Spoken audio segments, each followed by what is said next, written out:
L'étage 283 est un gigantesque parc d'intérieur pour enfants. Celui-ci s'étire de haut en bas, de droite à gauche, derrière et devant. Il est gigantesque et possède différents types d'environnements, oscillant entre des tubes s'entremêlant, des toboggans sombres à la vertigineuse longueur, mais également on trouve de gigantesques châteaux comiquement colorés, des sols en bande élastique, des salons couverts de moquettes ou alors de gigantesques piscines de boules à la profondeur encore inconnue. L'architecture et l'environnement de l'étage 283, bien que très nostalgique, restent très confinés et propices à la claustrophobie. En plus de cela, de nombreuses entités l'infestent et se cachent à peu près tous ses recoins.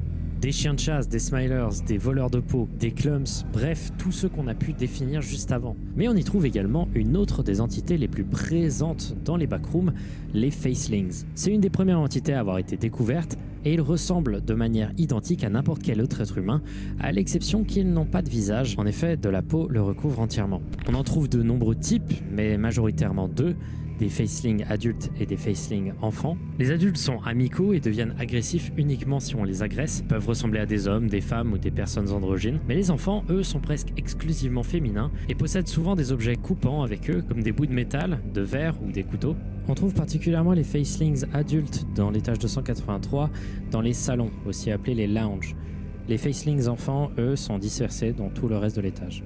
Et ils peuvent être observés soit assis là sans rien faire, soit en train de donner de la nourriture ou des boissons. Nourriture et boissons disponibles en grande quantité dans les lounges, le seul endroit à peu près safe de l'étage 283, sous la forme de restes dans des assiettes ou de fontaines de boissons.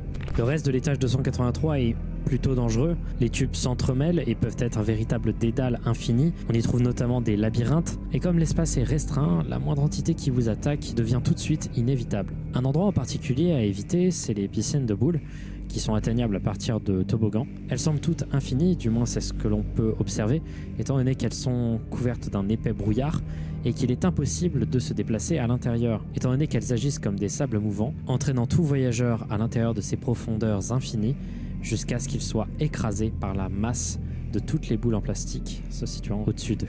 Il existe de nombreuses sorties à cet étage qui est très détaillé et que l'on va arrêter de détailler ici, mais une sortie en particulier qui me paraît important, c'est une sortie dans les salons qui prend la forme d'une porte en bois avec écrit Fun au-dessus, qui amène à un étage extrêmement important pour l'univers des backrooms et pour mieux comprendre sa communauté.